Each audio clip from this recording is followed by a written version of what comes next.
Puisque notre hôte, Jean-Kévin, a été pris par le faiseur d'ombre, cela signifie que sa contrepartie matérielle est disponible, en quelque sorte, comme le corps de Lot. Lui aussi, c'est devenu un légume? Il va pas survivre très longtemps s'il reste sans soin. Raison de plus pour le tirer au plus vite des griffes du faiseur d'ombre. Lot m'a dit une fois que le labyrinthe recelait des monstres plus terribles encore que les masques. Ils sont nombreux, mais le plus abominable est sans conteste le faiseur d'ombre. C'est lui qui les a tous créés. C'est par lui que nous les retrouverons. Ne me dis pas que tu vas retourner dans sa tanière. Non, non, trop dangereux. Il nous attend maintenant. Pour libérer les âmes piégées dans les monstres du labyrinthe, nous devons utiliser notre malheureux ami, ici présent. Mais à partir du monde réel. L'utiliser? Mais pourquoi faire? Je vais tisser un terrible cauchemar pour les suppliants réincarnés. Eux, que l'homéostase a rendus si passifs, si dociles, si avides de faire corps avec une harmonie, quelle qu'elle soit. Ils vont vivre un songe abominable, auquel ils ne pourront pas faire face, car l'enchanteur les a privés de ce genre de ressources. Quel cauchemar! Le pire de tous pour eux. Un retour au labyrinthe, dont ils ont tant voulu s'échapper. Nous allons les confronter à l'existence du monstre leur servant de contrepartie. Contrepartie? Tu veux dire l'âme dont ils ont volé le corps? Oui. Je vais inverser les matrices à cauchemar. Inverser les matrices à cauchemar. Tu sais faire ça? Oui.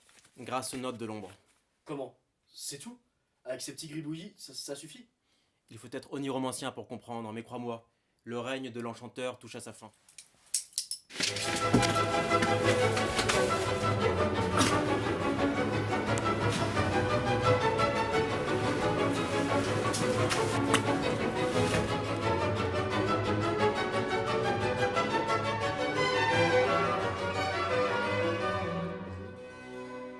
Mon piège avait fonctionné. En faisant croire à l'alchimiste que je pouvais détruire tout le système de l'enchanteur à moi seul, je l'avais forcé à se révéler dans la précipitation. Si je m'étais attendu à une réaction de sa part, je n'avais pas imaginé en revanche que quelqu'un d'autre en ferait les frais. Frappée mortellement après avoir été réincarnée, Morgane était à présent véritablement morte. J'étais seul pour de bon. J'ai choisi de retourner dans la frontière pour m'attaquer au faiseur d'ombre, puisqu'il était le plus redouté des monstres de l'enchanteur et surtout, celui qui a engendré les masques à partir des âmes volées. J'en ai déduit qu'il était une sorte de matrice à cauchemar, à l'instar des lieux fixes du labyrinthe dont m'avait parlé Morgane. Il me semblait qu'il devait sans doute être la première entité de ce genre, une sorte de prototype pour l'enchanteur, qui me permettrait d'élucider la nature de toutes les autres et de dévider tous les chevaux. J'ai donc emprunté la ferme de Jean-Kévin. J'ai longtemps erré dans la frontière, mais je savais que ma présence sous cette forme ne pouvait qu'inciter le faiseur d'ombre à réagir. J'étais en quelque sorte une anomalie, puisque celui dont j'avais l'apparence était déjà censé être sous son emprise. Et comme prévu.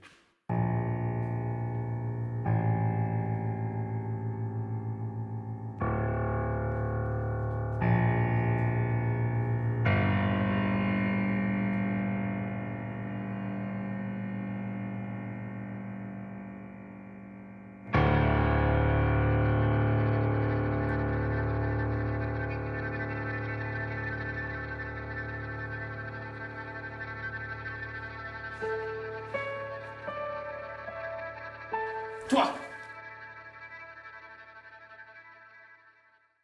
Tu n'existes pas! Dormeur, réveille-toi. Je te rends ton apparence. Vous n'existez pas. Vous n'êtes que des illusions. Des pantins invisibles aux doigts de l'enchanteur. Si le faiseur d'ombre ne pouvait plus rien contre moi, je pouvais en revanche quelque chose contre lui.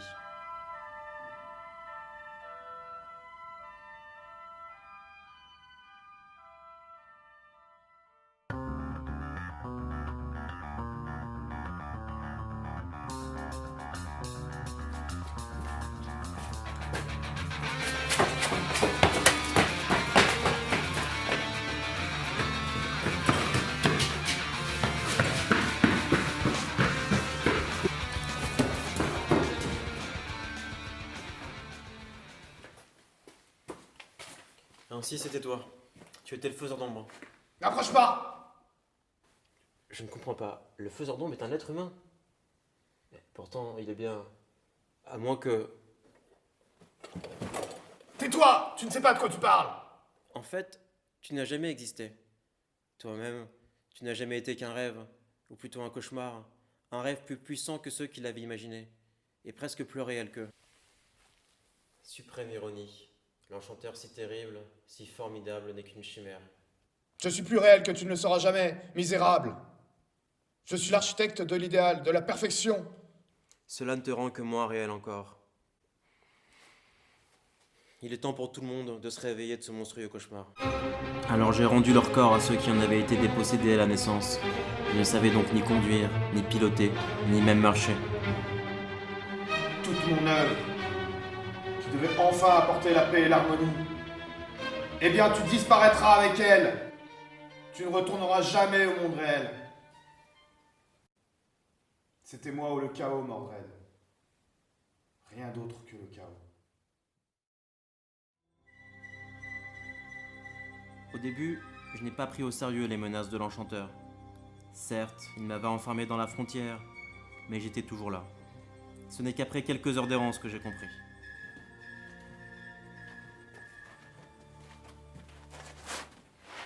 Nous sommes déjà passés par là. Oui, tu as raison. Le plafond était plus haut, mais je suis sûr qu'on est déjà passé par là. Regarde! C'est la lampe que j'ai abandonnée ici tout à l'heure. Nous sommes bien passés par ici. Mais le plafond... Non, c'est pas possible! Voilà ce que voulait dire l'enchanteur quand il disait que j'allais périr avec sa création. Dans le monde réel, mon corps en torpeur a été détruit par ses sbires. Dans le monde du rêve, la frontière et le labyrinthe se comblent peu à peu, presque imperceptiblement. Mais les heures passent et l'espace libre se restreint de plus en plus. Quelle mort atroce m'attend, lentement écrasé par la roche. Tiens, j'ai mis toute mon histoire par écrit. Il faut qu'on sache ce qui s'est passé. L'enchanteur n'a enfermé que moi ici. Seul, tu as peut-être une chance. Mais fuis! N'attends pas de finir écrasé ici! J'ai remis ces lignes à l'ombre. Je ne sais pas si lui parviendra à échapper à l'effondrement du labyrinthe et à se réincarner dans le monde réel.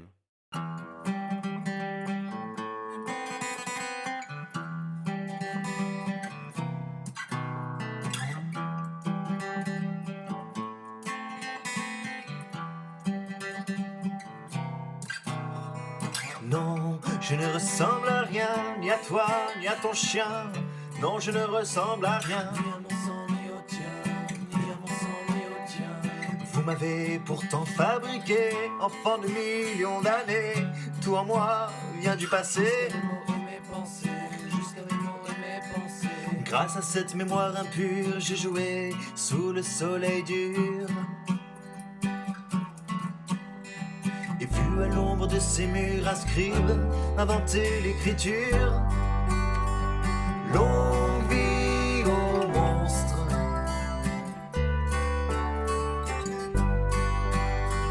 Longue vie aux monstres. J'avais plus de 1000 ans déjà quand le chacal m'abandonna en petit monstre humanoïde.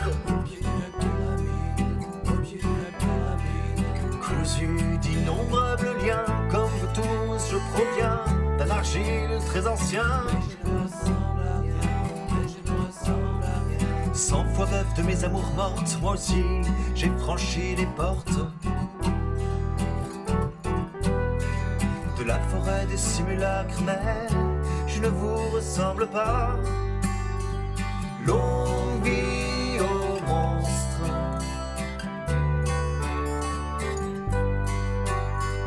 Longue vie aux monstres.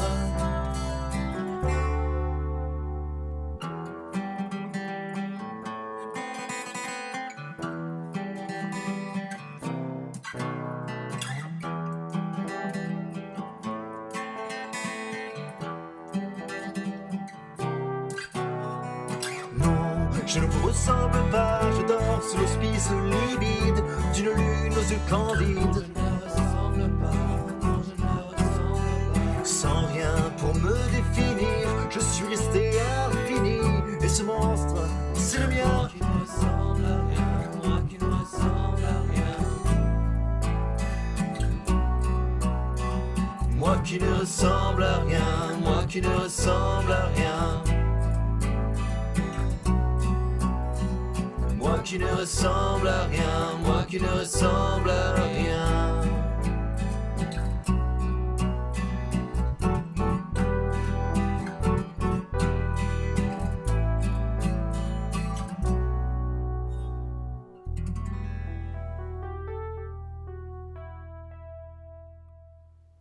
est à recommencer.